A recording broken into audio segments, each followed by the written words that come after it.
¿Y de qué va? Eh, Muy bien. Los objetivos que me propuse para esta charla, ustedes van a ver que, bueno, hay libros de ecografía musculoesquelética, pero bueno, están dedicados básicamente a especialistas y subespecialistas que se vayan a dedicar propiamente a esto, o específicamente a esto. Yo lo que intenté hacer fue resumir de una manera práctica el abordaje de las estructuras que componen el sistema musculoesquelético, entendiendo que en muchos casos los hallazgos imagenológicos son muy similares, particularmente en el tejido normal, ¿sí? En la patología pasa una cosa similar, y a partir de este concepto general es que ustedes pueden después hacer una valoración, por ahí no de la misma calidad que haría un subespecialista, pero sí que les permita llegar a un abordaje y que hagan un abordaje que les permita llegar a dos, tres diagnósticos diferenciales. Sí, en algunos casos el diagnóstico de certeza. Entonces, lo que vamos a hacer es vamos a repasar las principales características de lo que se llama ecografía clínica. Yo creo que en alguna clase ya lo mencioné el concepto de ecografía clínica. Ventajas y ventajas de la ecografía per se, un repaso anatómico macroscópico y ultrasonográfico de los diferentes elementos que componen el sistema musculoesquelético, básicamente decir cómo se ve cada estructura para que después ustedes, al momento de agarrar un transductor y apoyarlo en la piel del paciente, entiendan de qué se trata cada plano. Y hallazgos característicos de las lesiones más comunes, en este caso hablando de trauma particularmente, y algunos tumores o lesiones de partes blandas que a lo largo de toda esta diplomatura ustedes ya han visto eh, eh, cómo se ve, los líquidos, los sólidos, las calcificaciones, más duro, más blando y demás. Entonces van a ver que toda esta última charla es como que va a terminar de cerrar lo que han visto en relación a cómo se ven las diferentes estructuras, empezando desde la primera clase cuando allá por abril hablábamos de la psicogenicidad, de las profundidades, la frecuencia de los traductores y demás. La ecografía clínica, chicos y chicas, es una disciplina joven, o sea, se desarrolló el concepto no hace muy poco tiempo, que de forma vertiginosa se ha insertado dentro del quehacer diagnóstico y procedimental de las diferentes especialidades. Básicamente lo que plantea es que se está empezando a utilizar, con lo cual yo estoy de acuerdo, muchos colegas radiólogos no lo están, pero para mí la verdad es que está bueno, que es básicamente utilizar el ecógrafo como se utiliza un estetoscopio. O sea, que todo el mundo, todos los médicos, sea la especialidad que sea, puedan valerse de esta herramienta para, dentro de la especialidad que les respecta, poder abordar al paciente, ¿sí? Porque el estetoscopio no es que lo usan solo los clínicos. Bueno, la misma idea viene la utilización del ecógrafo. Entonces, hace unos años, lo que se ha ido introduciendo en diferentes especialidades médicas y quirúrgicas, el uso extendido de la ecografía clínica, ya Point of Care Ultrasound, entendida esta como la ecografía realizada e interpretada por el propio médico responsable del paciente, independientemente sea su especialidad, permitiendo obtener una información clínica concreta, de forma inmediata, sencilla, de aplicar con curvas de aprendizaje cortas. Básicamente, esto que hablábamos anteriormente, que aprendan rápidamente a hacer ecografía para valerse de los grandes beneficios que ella tiene. En un futuro cercano se integrará el método clínico como una categoría imprescindible para el ejercicio diagnóstico y será parte de la semiología, de forma tal que al examinar un órgano o sistema se realizará inspección, palpación, percusión, auscultación y ecografía. ¿Cómo la ven? Imagínense que los especialistas, subespecialistas o los radiólogos eh, están muy celosos de esta situación porque una de las modalidades que conocen y que hasta ahora solo podían hacer ellos, ahora devienen que la puede hacer cualquier especialista, ya sea o no sea radiólogo, ¿no? Entonces, ¿cuáles son las ventajas de la ecografía en general? Lógicamente, no trasladamos pacientes, bedside, los resultados, y esto es lo que a mí es lo que más me copa de esta modalidad, que es lo que habrán visto que durante todo este año, que los resultados son inmediatos y que el diagnóstico es en tiempo real. Y eso requiere que el examinador tenga una vasta experiencia. Es de las pocas, ahora Marta está en el RESNA, ¿no? Está en Chicago. Llega la semana que viene. Y de las charlas a las cuales asistió está muy presente todo el tema de la inteligencia artificial. Y, y la ecografía es el único donde todavía la inteligencia artificial no se ha llevado puesto al radiólogo casi. Por una cuestión lógica de que es en tiempo real y se necesitan las manos del mismo para generar las imágenes. Pero todo lo que es tomografía, resonancia, medicina nuclear, rayos inclusive, le están aplicando inteligencia artificial a los mismos equipos, de manera tal de que el paciente es escaneado y directamente valorado por el software que está metido en la workstation del equipo en cuestión. No hay exposición a radiaciones, bueno, todo esto que ustedes ya saben. Ahora, ¿cuáles son las desventajas? Lo que hablábamos anteriormente, es operador dependiente, básicamente. Es necesario un entrenamiento previo para realizar o que en correspondencia con la complejidad de los estudios ecográficos que se pretenden realizar. O sea, ustedes no salen de acá de esta diplomatura y se van a hacer hemorragias intracerebrales de neonatos en neo, porque no, ¿sí? O sea, entonces tienen que ser idóneos y tienen que ser juiciosos en qué es lo que van a abordar y si tienen o no tienen los conocimientos y las capacidades para llegar a un diagnóstico y para avanzar sobre ese paciente buscando lo que tengan que buscar, ¿no? Esta habilidad se fortalece con la participación en cursos de educación continua, como hemos visto que sucede. ¿Se acuerdan cuando vimos en la cursada de obstetricia, ¿no? Que estaban las guías de la sociedad de gineco-obstetricia que nos permitían hacer continuamente, evaluarnos y decir que estamos preparados realmente para hacer ese tipo de estudios? Entonces, la ecografía de alta resolución es una técnica ideal para el estudio de las partes blandas, superficiales como los músculos, los tendones, las articulaciones y otros tejidos subcutáneos. Su bajo costo de inocuidad permite efectuar controles evolutivos y la utilización de equipos en tiempo real permite un examen ecográfico rápido y completo. Pero no solo eso, sino que también no solo nos permite el diagnóstico inmediato, sino que también la resolución. ¿Quién no ha visto cómo se infiltra un paciente, un hombro, una rodilla, una muñeca con guía ecográfica, o se extrae el líquido de una articulación para ver de qué se trata o de qué está compuesto? O no solo eso, sino que al ser en tiempo real nosotros podemos ir hablando con el paciente, ver, entender el mecanismo lesional y hablando puntualmente ahora de la parte traumatológica, entender el mecanismo lesional que la llevó a la consulta y entendiendo la biomecánica del ejercicio que estaba realizando el paciente, cómo se lesionó y demás, ver qué es lo que voy a buscar de un lado, del otro, hablando de una rodilla. Cuando uno hace una ecografía, yo le digo siempre a los residentes, cuando hacemos ecografías de hombro, por ejemplo, ¿no?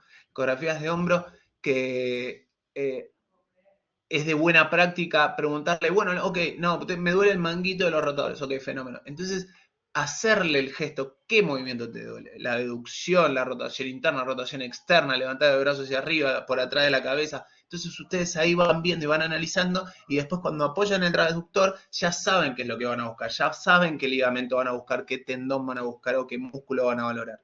Es muy importante para los estudios funcionales, músculos, tendón y articulaciones por esto mismo que les decía. Entonces, fíjense ustedes esto, músculos y tendones.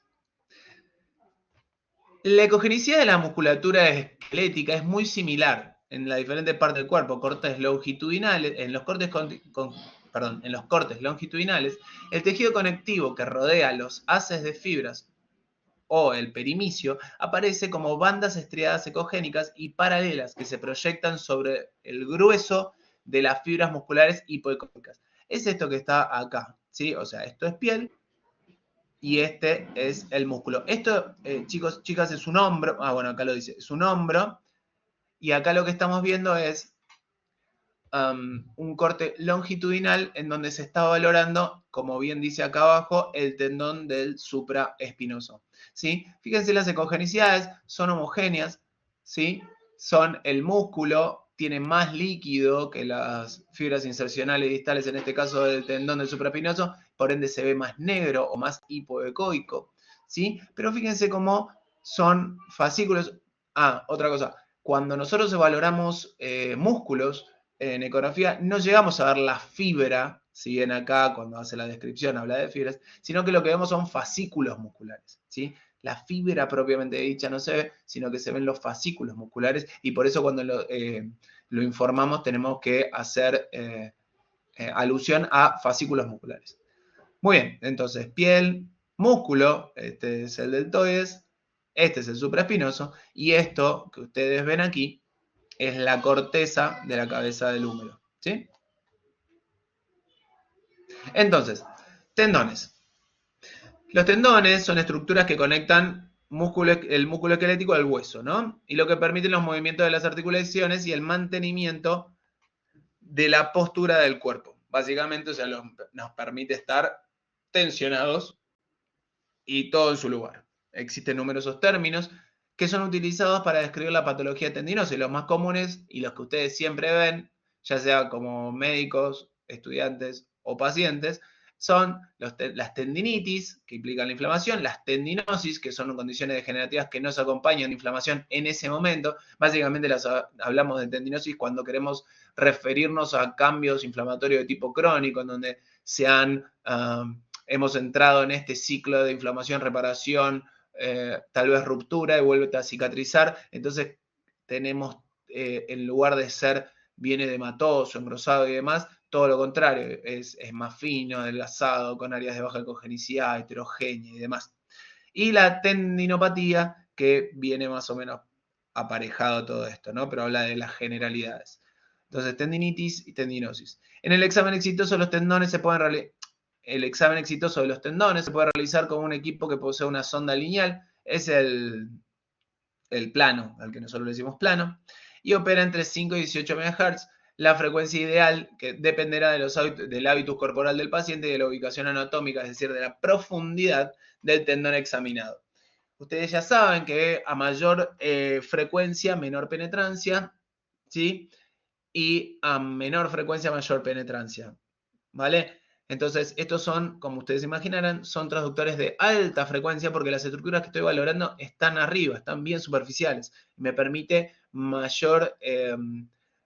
tiene sensibilidad a diferenciar dos puntos en un mismo sector.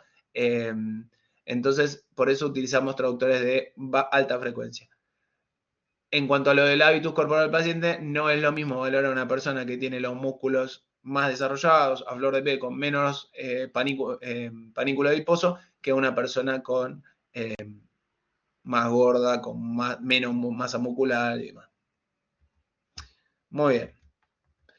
Entonces, los tendones. El tendón normal es de color brillante. ¿Se acuerdan cómo vimos la foto del tendón del supraespinoso? La textura fibroelástica y firme, eso macroscópicamente. Y ultrasonográficamente hablando, son líneas hiperecogénicas, de ahí el blanco brillante, que son paralelas de estructura regular y uniforme. Cuando hablamos de algún tipo de dolencia en el tendón, macroscópicamente lo vemos gris, amarronado, delgado, frágil, desorganizado, mientras que ecográficamente lo podemos ver ensanchamiento focalizado del tendón, áreas hipoecóicas localizadas, estructura irregular de las fibras, neovascularizaciones asociadas a cambios tendinosos propios de del proceso inflamatorio que llevó mediadores de la inflamación, y bueno, justamente lo vemos todo al estudio con Doppler color, lo vemos como realza mucho más. Tendinitis y ruptura. La tendinosis aguda, o tendinitis, básicamente lo que está hablando acá, la tendinitis o la fase aguda de una tendinosis, se observa como un engrosamiento hipoecogénico difuso con pérdida de ese patrón fibrilar. Cuando vayan al práctico, la próxima, pídanle al médico que está a cargo que les muestre un tendón de Aquiles. ¿Sí? El tendón de Aquiles es el más fácil para demostrar cómo es la estructura normal de un tendón, porque se ve bien, al estar tan superficial, se ve bien cómo se tiene que ver, valga la redundancia, el tendón. ¿Sí? O sea, se ven bien los fascículos, bien las fibras de ese tendón, como son bien paralelas, y vemos cómo el lugar de inserción en el calcáneo y demás, particularmente hablando del Aquiles, ¿no?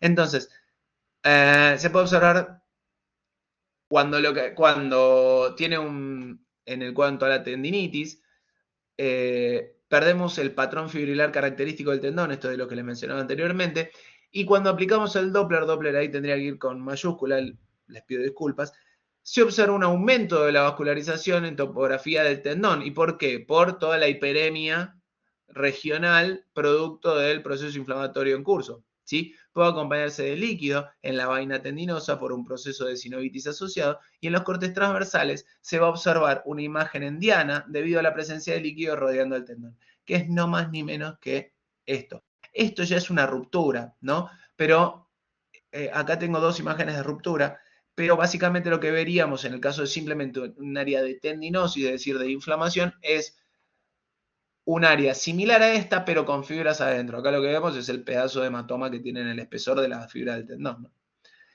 En la imagen de ruptura tendinosa es variable, dependiendo del tendón que se vea afectado. En la ruptura parcial se muestran imágenes anecoicas con interrupción de las fibras, el cual en cortes longitudinales se va extendiendo en el interior del tendón, ¿sí?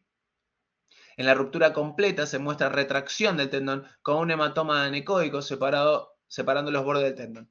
Chicos, chicas, cuando se corta un tendón, ¿sí? Ustedes piensen que estamos hablando de estructuras elásticas que están anclando, ¿sí?, un músculo con un hueso. O sea, si ustedes alguna vez vieron como un desgarro completo, una ruptura completa de un bíceps o de un tendón, ¿cómo se llama? Un tendón cuadricipital o mismo un Aquiles, ya en la macroscopía, en la evaluación del paciente, cambia todo. ¿Por qué? Porque eso se suelta como una banda elástica y el músculo se retrae hacia su sector proximal, ¿sí? Entonces, realmente lo van a ver. Por eso es que no quiero decir que sea fácil esto, pero ante un paciente con que físicamente lo estás viendo que está mal, más si uno hace actividad física, físicamente está mal. Si a la palpación, inspección, al examen físico o mismo en el relato te dice que tiene impotencia funcional, ahí tenés que apoyar nomás el transductor y vas a ver cómo está roto el lugar y exactamente. Esa es fácil ver la ruptura. La complicación es ver los pequeños desgarros, las denominadas lesiones tipo 1, tipo 2, ¿sí? Que ahora las vamos a ver.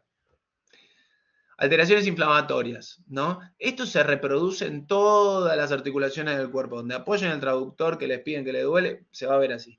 La ecografía es el primer método de diagnóstico en el estudio y el seguimiento de tendinitis, tendomiositis, bursitis. En la imagen A, lo que vemos es una tendinitis del supraespinoso. Acá lo que ven es el tendón engrosado. La particularidad que tiene la ecografía musculoesquelética es que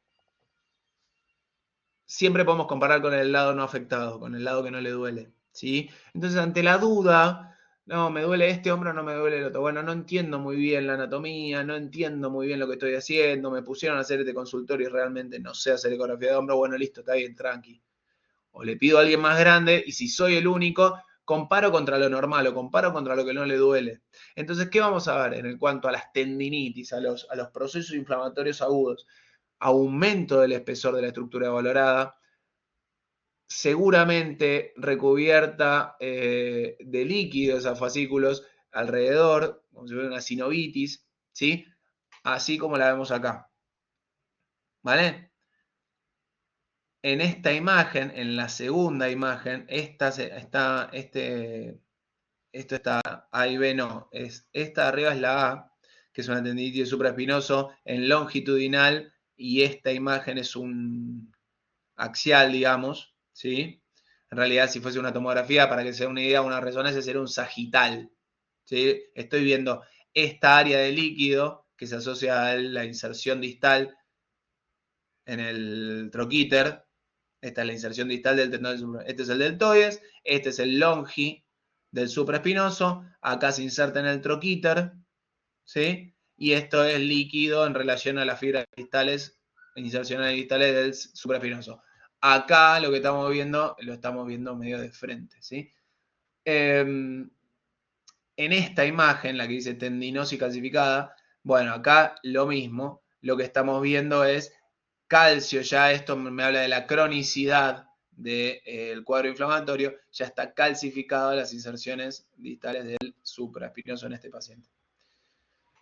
Las indicaciones para su evaluación son la evaluación dinámica de la tendinopatía, rupturas, tenosinovitis, monitorización de la respuesta a la terapia quirúrgica, intervencionismo ecoguiado, muchas veces lo que hacen los traumatólogos es o meten plasma o meten analgésicos y demás y hacen los procedimientos con guía ecográfica. Subluxaciones tendinosas, calcificaciones tendinosas o ruptura de espesor completo de las fibras del tendón del supraespinoso, como sucede en este caso, ¿sí? Que es aquí.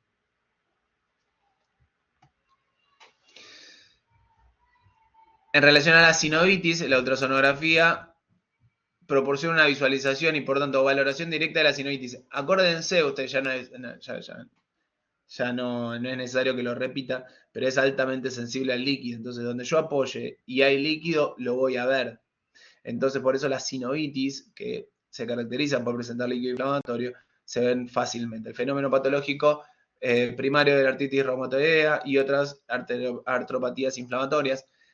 Además, en este caso, en cuanto a la artritis reumatoidea, también nosotros lo que hacemos es, hacemos el estudio, como son ciclos de inflamación y reparación y de cicatrización permanentes, muchas veces lo que quiere ver el reumatólogo es si el paciente está en qué fase de este círculo vicioso se encuentra, entonces nos lo manda para hacer Doppler de articulaciones y en ese caso, más allá de ver los hallazgos propios de un proceso inflamatorio crónico en modo B, engrosamiento de las fibras, áreas de baja ecogenicidad, líquido y demás, utilizamos el Doppler para ver si está hiperémico y de esa manera decir, ok, listo, esta persona está pasando por la fase aguda de su patología.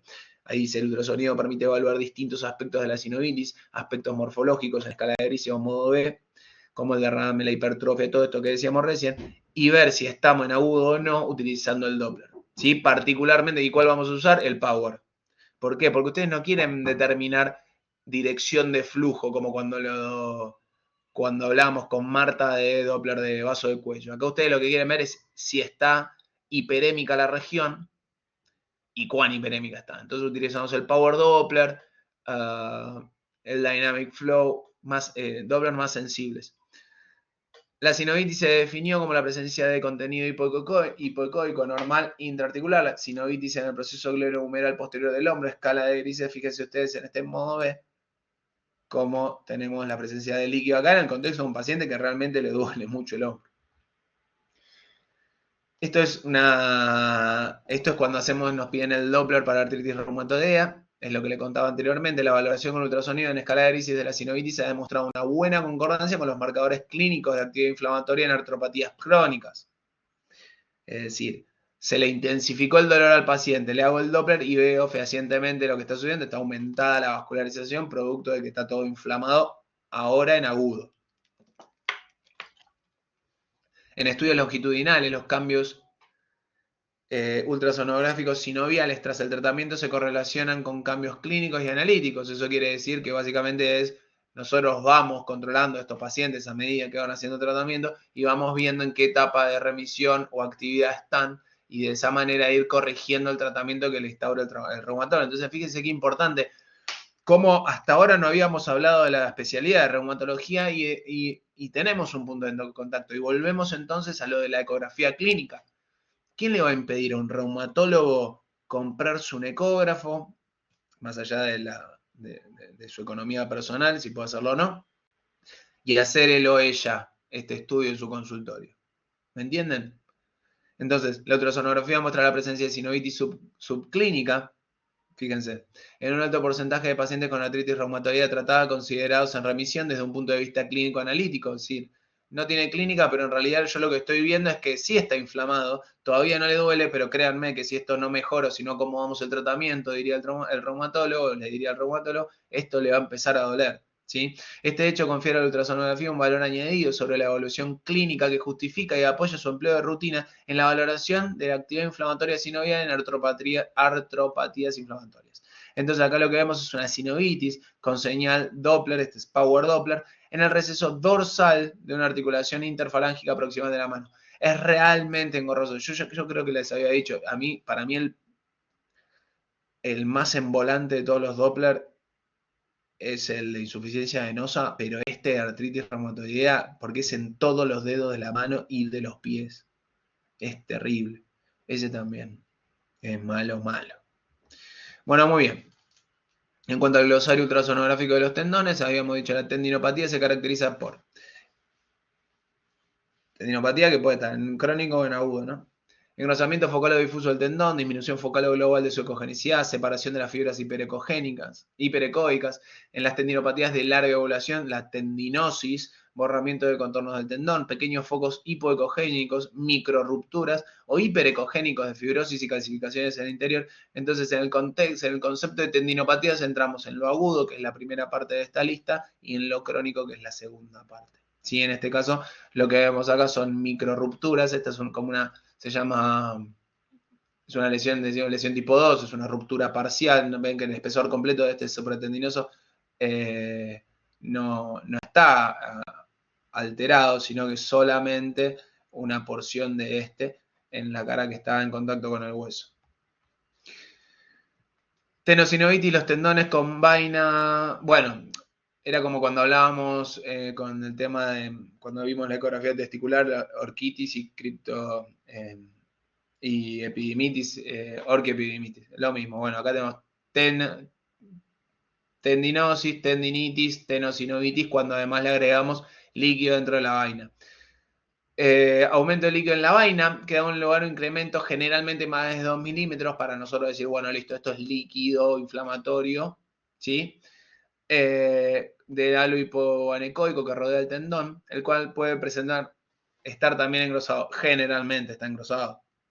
Es muy difícil ver una sinovitis que no viene con una tendinitis, ¿sí? Entonces, suelen detectarse un engrosamiento ecogénico de la pared de la sinovial de la vaina peritendinosa en las tenosinovitis de larga evolución, de la misma manera que vimos anteriormente con las tendinosis. Pueden ser más llamativo el engrosamiento del tendón que el aumento del líquido, lógicamente, porque en realidad la sinovitis es bien agudo. Entonces, en este caso, tenemos más alteraciones en la tenosinovitis de larga data, tenemos más alteraciones propias de la morfología de la fibra del tendón, más que de la cantidad de líquido dentro de la sinovial. Entonces, esto es una tenosinovitis del tibial posterior en longitudinal y en axial, ¿sí? Qué fotos feas, perdón. Calcificaciones tendinosas, ya hablamos esto está relacionado con las tendinopatías crónicas o tendinosis, ¿sí? Producto de la inflamación y cicatrización, lo que vemos es en el espesor del tendón, en este caso don suprapinoso, vemos las calcificaciones de mayor o menor ecogenicidad. Muy bien. Rupturas, ya hablamos algo de las rupturas, acuérdense que son bandas elásticas que se rompen, por ende, los extremos al estar roto ese tendón de manera completa, realmente se van a separar. Y en el medio voy a ver material de baja ecogenicidad que al ser totalmente anecoico, me va a hablar de un proceso bien agudo, y cuando esa sangre en el gap empiece a organizarse, vamos a ver que vamos a tener imágenes de mayor ecogenicidad con ese atigrado característico de la sangre en distintas etapas de coagulación. Entonces, se traduce como una interrupción total o parcial de las fibras tendinosas. La retracción tendinosa es un signo altamente sensible y específico de ruptura. Eso lo vamos a ver ahora en una imagen, el famoso signo de badajo de campana. Yo no sabía lo que era un badajo de campana hasta que estudié esto hace mucho tiempo. Es la pelota de la campana. Entonces, las rupturas tendinosas recientes, lo que vamos a ver es una interrupción de las fibras con una imagen hipo o anecoica entre los extremos, que es lo que hablamos recién, que corresponde al hematoma que rellena los defectos, y en la retracción, el engrosamiento de los extremos tendinosos proximal y distal de la ruptura. En tendones con vaina sinovial, además de todo esto, aumento hipocogénico de halo peritendinoso propio del líquido dentro de la sinovial. A ver, el mismo paciente les va a decir cuando se lastimó. Una ruptura tendinosa genera impotencia funcional inmediata, ¿no? Entonces, básicamente, simplemente para apoyar lo que ustedes ya sospechan ante el relato del paciente. Ojo, hay veces que las rupturas parciales, ¿sí?, pasan desapercibidas, pasa mucho con el tendón de Aquiles. Hay pacientes que vienen con rupturas parciales de Aquiles que pensaron que era simplemente una distensión, pero está a punto de cortarse. Y ahí ustedes, interpretando la ecogenicidad del gap, es que ustedes van a poder decir, no, esto fue hace mucho, fue hace poco y demás. ¿Se entiende? Porque el paciente no viene con impotencia funcional total, sino que sigue caminando con alguna molestia y ustedes cuando le hacen la ecografía dicen, no, che, monstruo, o sea, esto no fue de ahora, esto ya lo venías teniendo.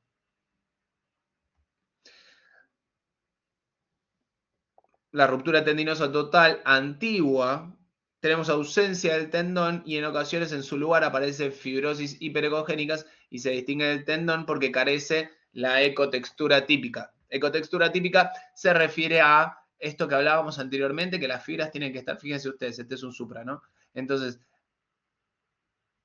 las fibras, si bien esta es la de las imágenes más feas del mundo, las fibras tienen que tener una disposición longitudinal paralela y acá en este sector lo que vemos es que, no quiero decir arremolinadas, pero pierden ese alineamiento que tiene el sector normal. Y si ustedes agarran y dicen, no, Javi, mira, no estoy de acuerdo con lo que estás diciendo, bueno, agarrás el hombro contralateral y te vas a fijar que todas las fibras son iguales como en este sector. Y entonces ahí te das cuenta que esto no está bien. ¿Sí?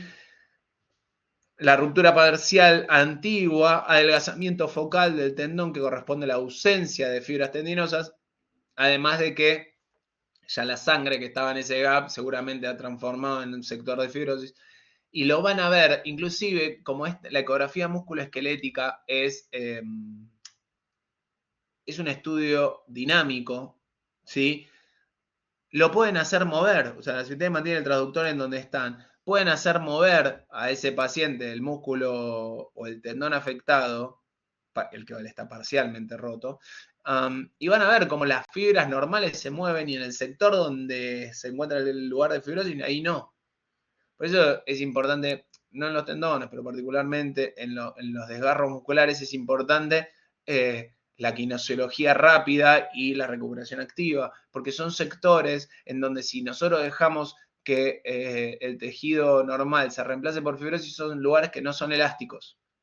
Entonces, al perder la elasticidad normal, son lugares donde se va a volver a romper. Entonces, si alguno acá se desgarró en su vida, sabe que lo primero que hay que hacer cuando me desgarro, inclusive antes de hacer la ecografía, es ir a que me masajeen la zona, porque si no, se genera un lugar de fibrosis y ahí es donde se va a volver a romper. En las rupturas de larga evolución que afectan a la zona de inserción, ¿sí? Ahí lo que vamos a ver son defectos e irregularidades en la cortical ósea. Estos son, generalmente les sucede a deportistas de alto rendimiento, ¿sí? Por usar y usar y usar y usar el músculo. Entonces lo que vemos es en el lugar de inserción del tendón evaluado vemos alteraciones de la cortical. Las rupturas parciales en el contexto de las tendinosis son difíciles de distinguir, ya que en ambos procesos forman parte de un espectro patológico continuo, porque claro, en realidad también acá lo que sucede es que en este tipo de pacientes usan los dos, las lesiones son bilaterales, son cosas crónicas de estar rompiendo permanentemente el músculo y rompiendo permanentemente o exigiendo permanentemente el tendón. Muy bien. Preguntas en cuanto a los tendones. Faltan ligamentos y músculos.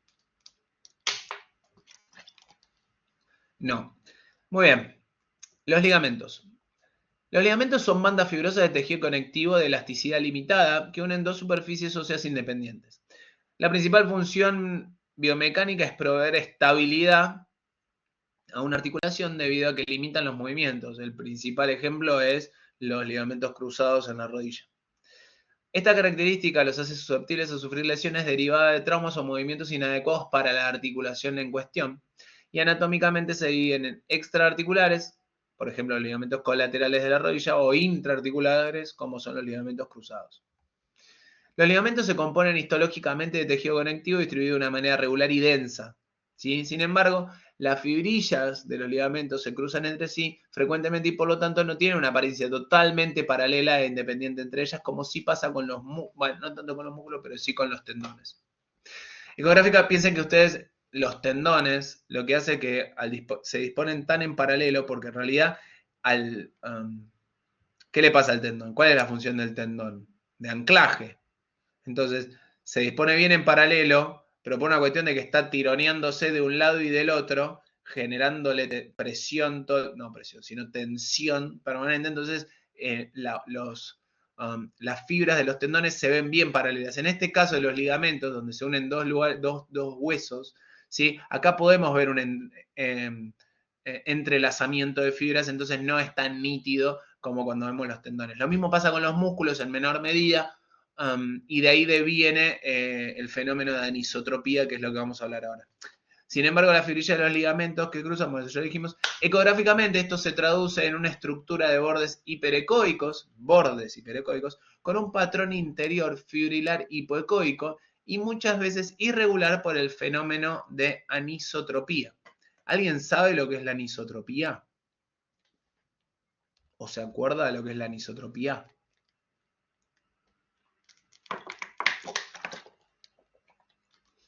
¿Nadie se acuerda?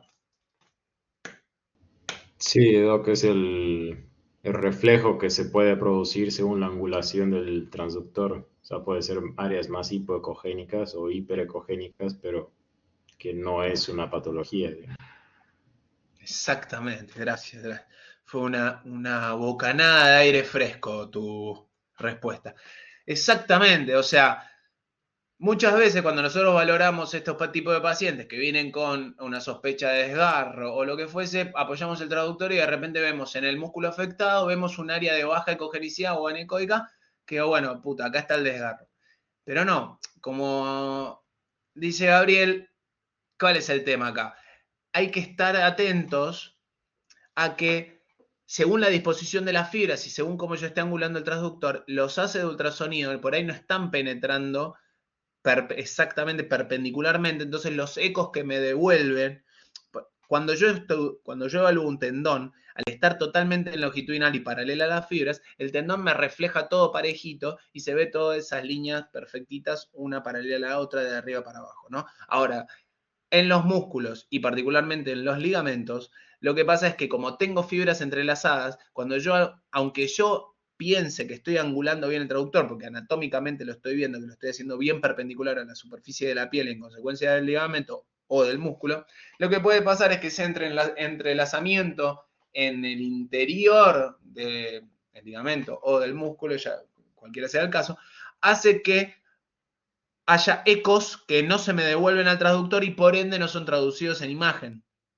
Entonces me aparecen áreas de anecoicas que yo puedo tomar como si fuesen falsos positivos y decir, bueno, acá está el desgarro, pero no. Entonces, de buena práctica es que cuando me encuentro con un área de estas características, anecoica en el espesor de un músculo, en un ligamento, lo que hago es muevo el transductor, lo giro para un lado, para el otro, a ver si puedo descular de dónde y hacia dónde va el fascículo muscular o la fibra ligamentaria que estoy evaluando, ¿sí? ¿Por qué? Porque por ahí, girando nomás el transductor, lo que hago es logro un buen corte perpendicular de las fibras en cuestión y me devuelve imagen, entonces ahí me doy cuenta que no está roto.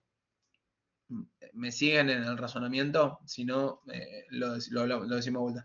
Pero es básicamente eso. Entonces, por eso es tan importante la evaluación ecográfica en estos pacientes, porque me permite a mí girar el traducto para un lado, que va para el otro, decirle al paciente que se mueva, que yo, y así en ese caso decir realmente si está roto o no.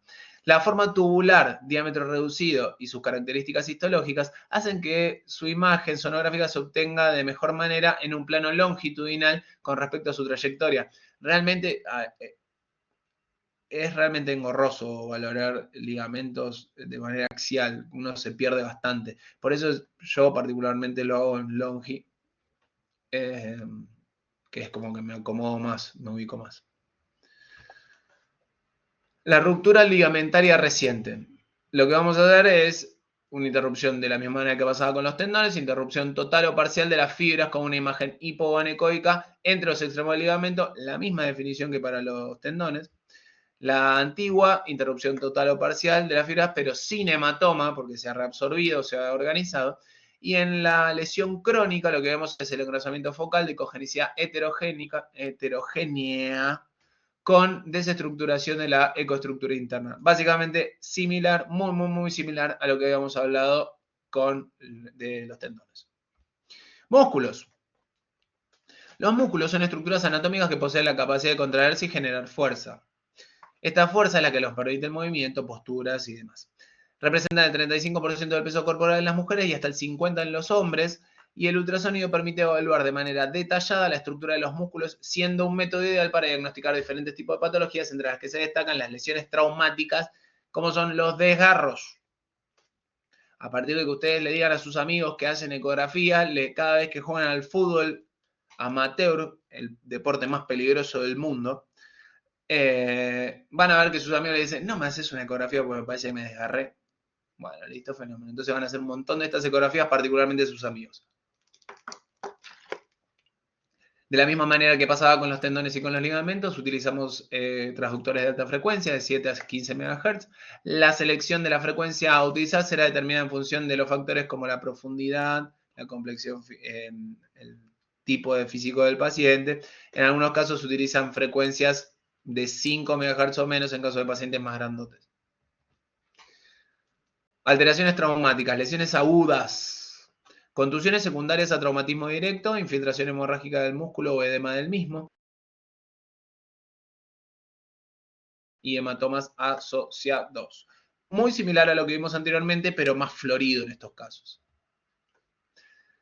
Y lo que van a hacer, atendiendo al espíritu del curso, es cómo lo van a informar. Ustedes van a hablar de fascículos musculares, no van a hablar de fibras, y lo que van a hacer es, dependiendo, cuando le hagan la ecografía a sus amigos, van a hablar de grados de lesión. Grado 1, grado 2 y grado 3. La básica y primordial es cuando viene tu amigo y te dice, me tironeó. Me tiró. ¿Y dónde tiró? Atrás de la pierna. Ok, fantástico. ¿Y qué hacen ustedes que son, porque saben más por, el diablo sabe más por viejo que por diablo, ¿viste? Entonces es por la experiencia. ¿Qué saben ustedes?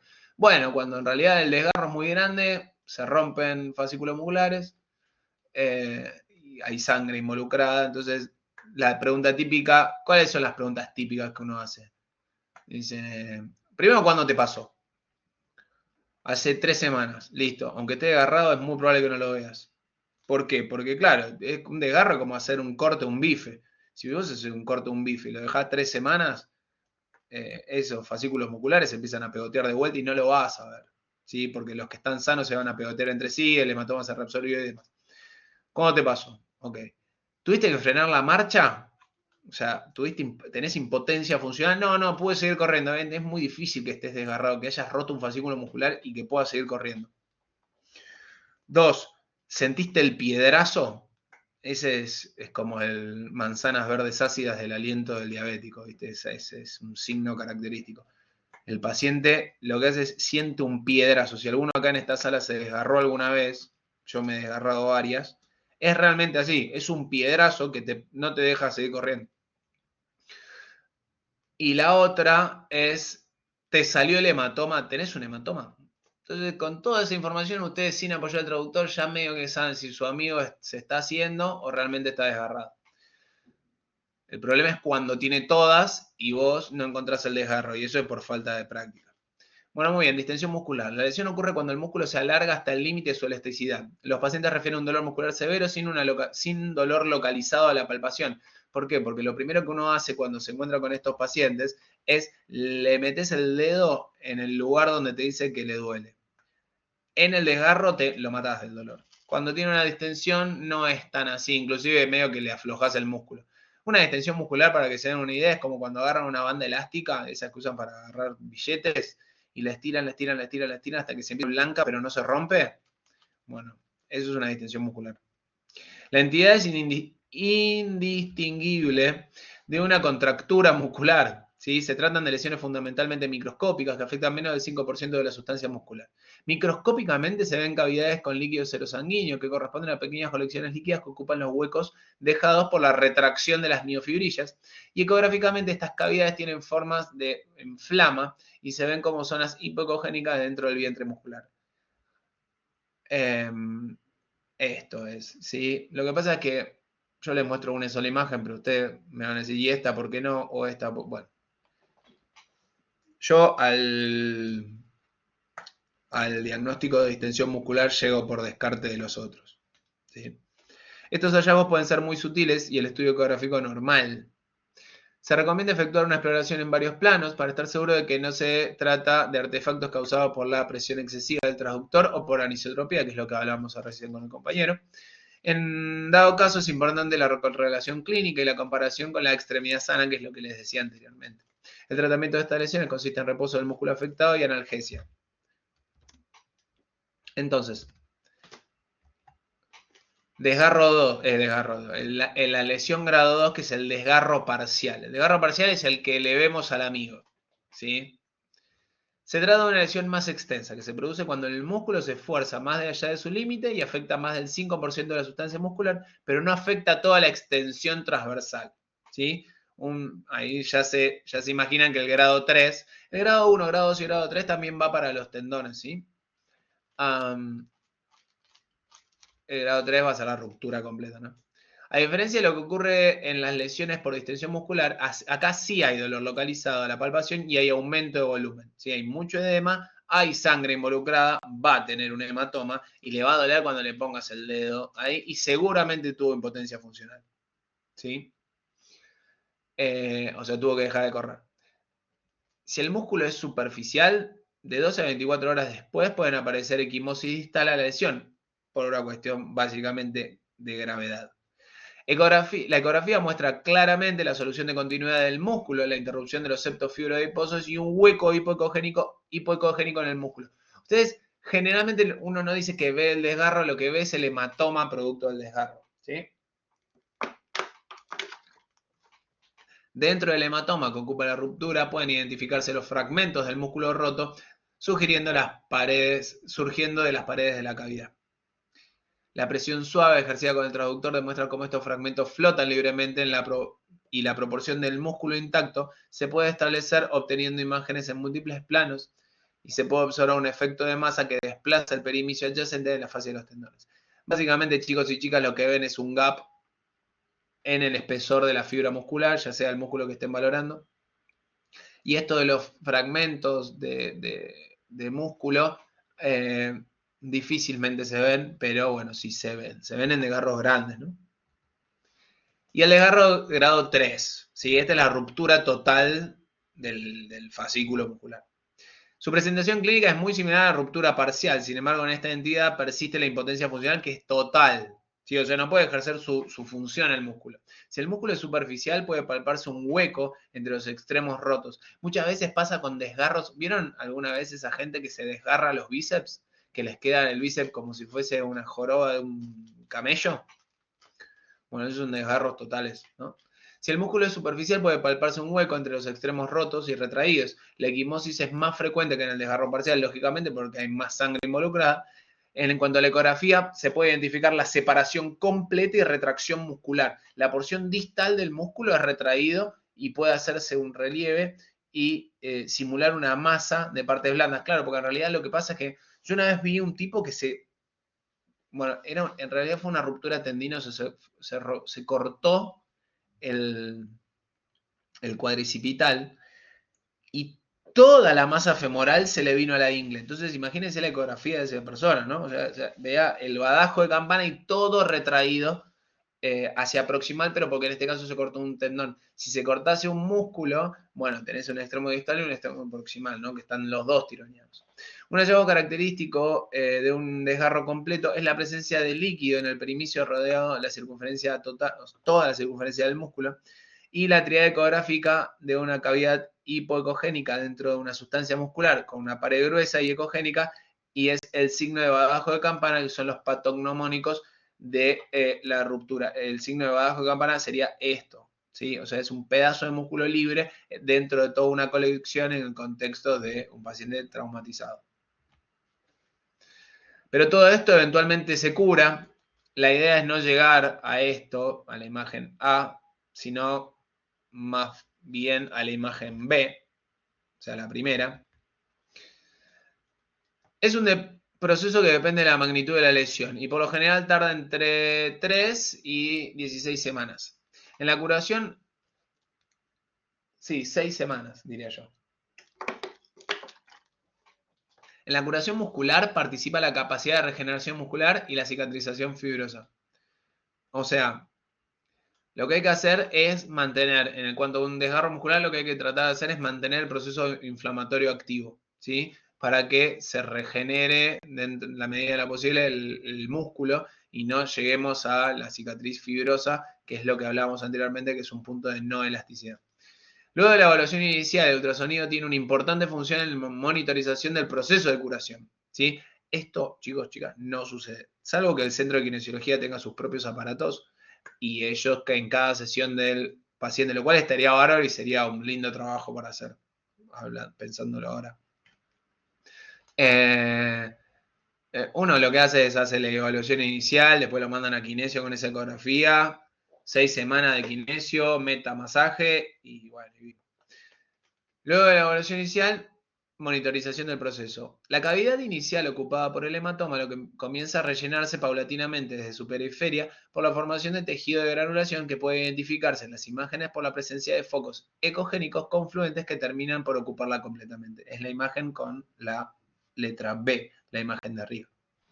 El tratamiento pretende estimular la regeneración para que compita con la cicatrización. ¿Sí? Entonces acá tenemos fenómeno de regeneración y cicatrización. La idea es que se regenere y no se cicatrice, que invariablemente dará como resultado un músculo de menor volumen y con importante pérdida de la funcionalidad, porque la cicatriz no es elástica y además predispone a nuevas lesiones. ¿Por qué? Porque es un lugar donde el músculo no se estira. La ecografía seriada permite establecer con precisión la velocidad y estado de curación, con lo cual se disminuye de manera significativa la posibilidad de una nueva lesión.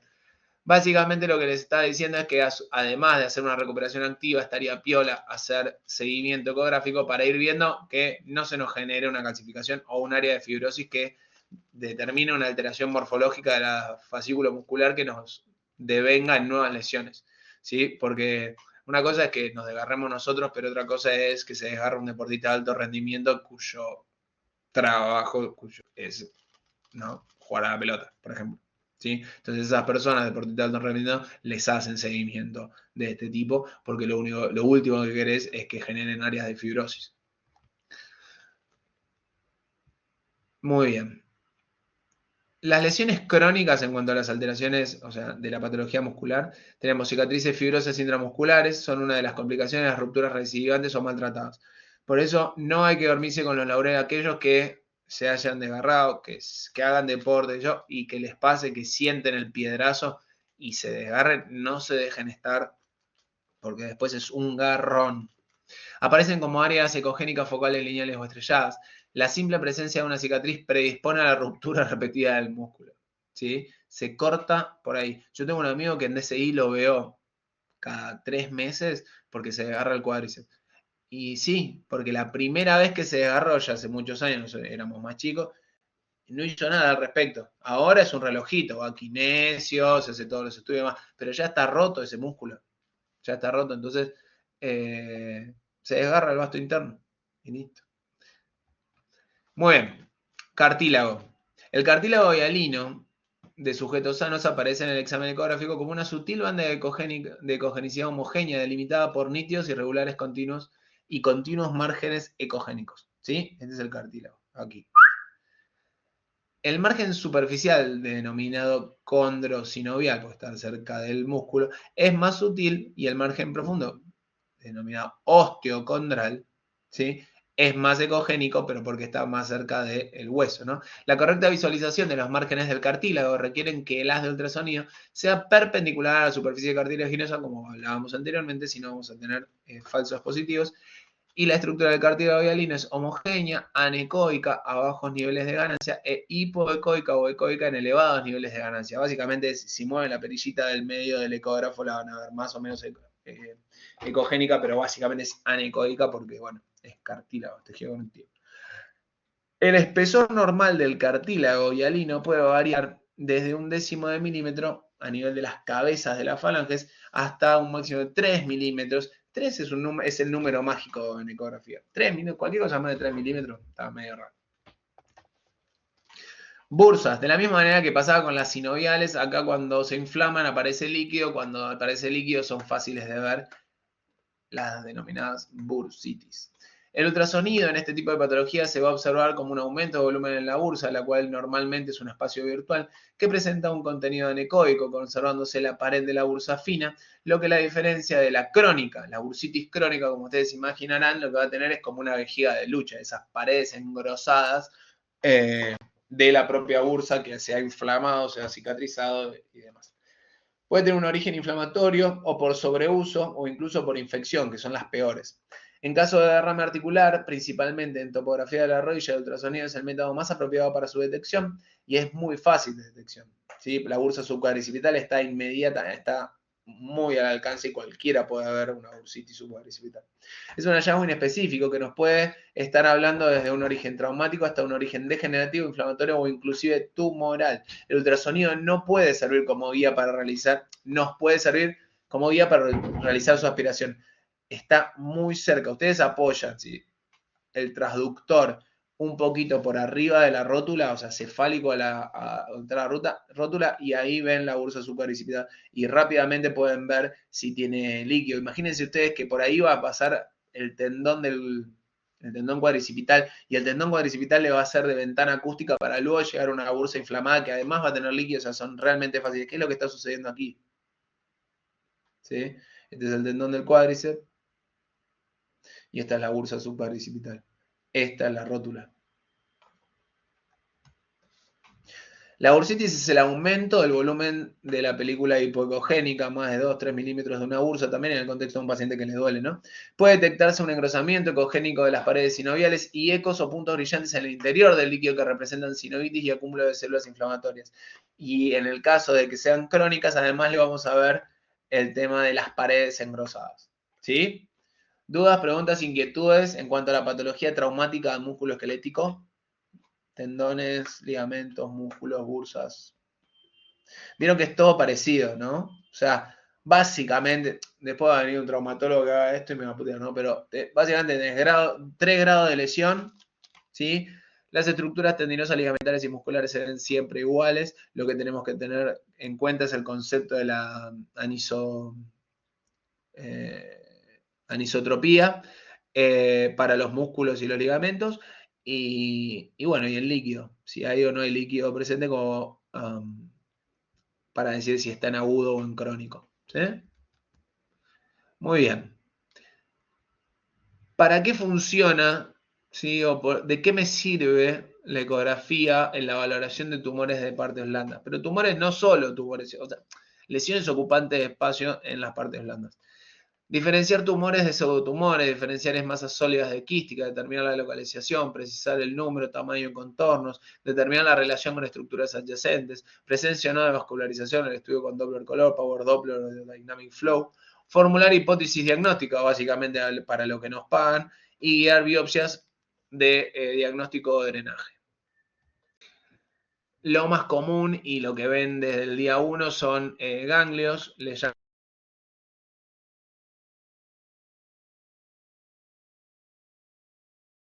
corticomedular, interpretándose los mismos como infiltrativos, ¿no? Entonces, las inflamatorias, aumento de tamaño ganglionar, mantienen su forma ovoidea, la corteza se ve hipocogénica, mientras que la médula se ve hiperecogénica. Hay presencia de irio vascular de alto flujo, y es de alto flujo por esta misma inflamación que está sufriendo el ganglio, y puede existir edema periganglionar. En cuanto a las adenopatías malignas, y estas son las que nos tienen que llamar la atención, aquellos que hayan hecho ecografía en centro de la mujer, habrán visto muchos ganglios en las axilas, pero realmente las que nos interesan son estas. Cuando tenemos aumento del tamaño ganglionar, cuando tenemos pérdida de la forma ovoidea para tener una forma un poquito más redondeada, pero particularmente lo que nos interesa es la pérdida de la diferenciación corticomedular, en este caso se van a ver todo homogéneo, generalmente de baja ecogenicidad, alteración o pérdida de la morfología vascular del hilio, eventual necrosis en aquellos ganglios infiltrativos grandes que por esta misma condición de ser infiltrativos no han podido darle vascularización al centro de la lesión y tenemos algún grado de necrobiosis central y consistencia dura a la palpación. ¿Sí? Estos son los ganglios que informamos como infiltrativos y que mandamos a biopsiar. Existen también en las partes blandas los tumores vasculares, que son los hemangiomas musculares, ¿sí? La matriz adiposa se va a ver ecogénica, tiene marcada distensión de patrón muscular fibrilar, son de una ecogenicidad heterogénea, haces de fibras para todos lados, son bastante desorganizados, pero tienen los bordes generalmente bien definidos. Presencia colisional de indicaciones redondeadas, los límites habitualmente imprecisos, sí, en relación a otras lesiones, pero son más bien definidos, ¿sí? Fíjense ustedes acá, ¿no? Alargados y crecen en el sentido del músculo. Esos son los hemangiomas musculares.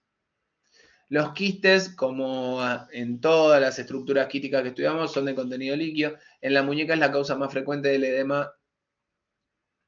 Y es la presencia de quistes sinoviales, ¿sí? Los cuales pueden originarse de la articulación o hacia el tendón y se muestran por ultrasonido con imágenes líquidas de bordes bien definidos con presencia de cuello intraarticular, que es esto que ven acá. Acá ustedes se van a encontrar con estos quistes, y por qué los puse acá en la clase de músculo esquelético, porque no solo tenemos los quistes sinoviales que aparecen mucho en las muñecas y por lo que los pacientes consultan que son me sale una bolita que a veces se me inflama, bueno, aparecen estos quistes sinoviales, sino que cuando hacen Doppler venosos o arteriales de miembros inferiores, a veces se encuentran en el margen interno del hueco popliteo con los famosos y conocidos quistes de Baker. Los quistes de Baker no joden hasta que son muy grandes o no joden hasta que son muy grandes y se rompen, porque cuando son muy grandes traban la rodilla, pero cuando se rompen además duelen. Entonces estos quistes que generalmente dependen de la vaina del semimembranoso o del gemelo interno, son importantes que los reconozcamos, son importantes que ante la presencia de una estructura de anecoica en el hueco popliteo entender de que no solo hay vasos ahí, prendo el Doppler y ya sé si es totalmente líquido o estoy hablando de un vaso o estoy viendo un vaso en axial, digamos. ¿Por qué? Porque puede ser el motivo y no ha faltado es que el médico nos manda a hacer un estudio que un supuesto Doppler venoso o arterial de miembros inferiores, ya sea por una supuesta obstrucción o por una trombosis venosa, y en realidad lo que le duele al tipo es porque tiene un quiste de Baker complicado. Entonces, ustedes ya a lo largo de este curso aprendieron sobre cómo se ven las arterias, cómo se evalúan las arterias, cómo se ven las venas, cómo se evalúan las venas, y ahora están viendo que otro diagnóstico diferencial es que pueda llegar a tener un quiste de Baker grande o complicado, entonces eso también lo tienen que saber. Los sarcomas de partes blandas acá sí son lesiones más infiltrativas, son feas, es un tumor maligno de partes blandas más frecuente, puede afectar a cualquier grupo etario, tiene un factor epidemiológico importante por la aproximación diagnóstica, para la aproximación diagnóstica clínica. En los adultos, el liposarcoma y el sarcoma pleomorfo indiferenciado suelen ser los más frecuentes en los adultos, mientras que en los niños es el rhabdomyosarcoma, que es terrible. En un sujeto joven, un tumor cercano a las áreas articulares de las extremidades inferiores debe hacer sospechar de un sarcoma sinovial. Se ubican en cualquier localización, no obstante suele ser algo más frecuente en las extremidades inferiores y metastatizan con preferencia al pulmón.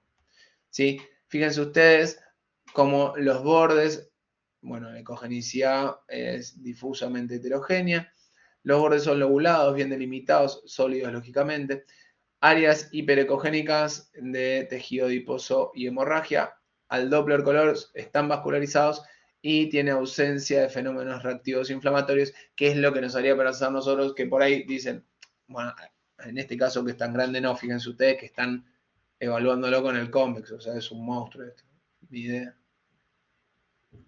14 centímetros, es un pedazo de tumor, ¿no? Pero en lugares cuando son más chiquitos, viste, por ahí uno lo confunde con una adenopatía o con alguna lesión traumática o lo que fuese. Bueno, en este caso no tenemos reacción inflamatoria perilesional, ¿sí? Son duros pétreos y fijos, están agarrados a planos posteriores. Finalmente, en cuanto a las punciones guiadas por ultrasonido, las punciones guiadas tienen la ventaja de que se permite visualizar la aguja en todo su recorrido. Y bueno, y de ahí viene también en realidad la capacidad del médico. Fíjense ustedes que hasta ahora, aquellos que han podido punzar, cuando lo hicieron, ¿qué hicieron? Agarraron y tuvieron que agarrar el transducto. No solo vinieron a aprender ecografía, sino que ahora tienen que hacer ecografía con la mano izquierda. Entonces, poder ver la aguja en todo su recorrido no solo es porque lo permite la articulación y lo permite que estamos hablando de tejidos superficiales, sino que, bueno, necesita mucha práctica por parte del operador, ¿no?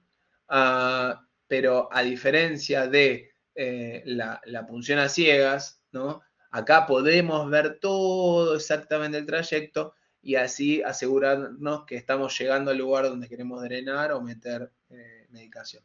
Es especialmente útil en lesiones bien profundas de difícil acceso, permitiendo la selección de la aguja adecuada de acuerdo con la medición de la distancia de la piel al objetivo del blanco. Muchas veces ustedes también lo que tienen que hacer, si es que no son los que van a punzar, es no solo marcan en la piel dónde es que ustedes meterían la aguja, si por ejemplo están en un hospital y tienen que hacer una punción de una rodilla para drenar lo que fuese, o típico, paciente que le operan de la cadera y tiene una colección gigante que le va desde la cadera hasta el margen lateral de la rodilla y hay que drenarlo por lo que fuese, porque está roja, porque piensan que tiene una infección, lo que fuese, ustedes lo que hacen es marcan al colega, lo que hacen es le dejan una marca en el lugar donde tiene mayor cantidad de líquido, con indeleble, y como diciéndole pincha acá, y a su vez lo que hacen es le marcan la distancia que hay entre la piel y el centro de la colección, el centro de la lesión o el centro del quiste.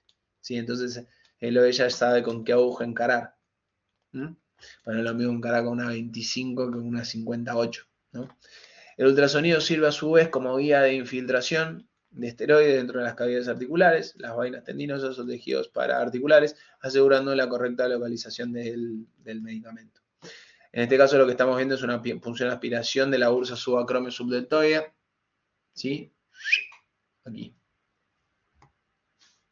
Como conclusiones de esta última clase de esta diplomatura, la ecografía es un método muy útil y de bajo costo para la valoración del sistema musculoesquelético y en general. Si bien es operador dependiente, proporciona información muy valiosa al momento de definir el grado de la lesión del paciente previo a la realización de estudios de mayor complejidad como es la resonancia magnética. La utilización de ondas de ultrasonido permite hacer un estudio inocuo y reproducible tantas veces como sea necesario, porque si bien la resonancia está bárbara, no lo vas a meter al resonante todos los días, pero sí puedes hacer ecografías todos los días. La guía ultrasonográfica de los procedimientos mínimamente invasivos es de gran importancia en la práctica diaria, tanto en el consultorio como en el ambiente hospitalario y quirúrgico, y la misma permite la realización de procedimientos con guía en tiempo real, lo cual facilita la manera faculta de manera superlativa la adecuada realización de los procedimientos en cuestión. Muchas gracias. Muy bien, chicos y chicas. Vamos a cortar esto acá.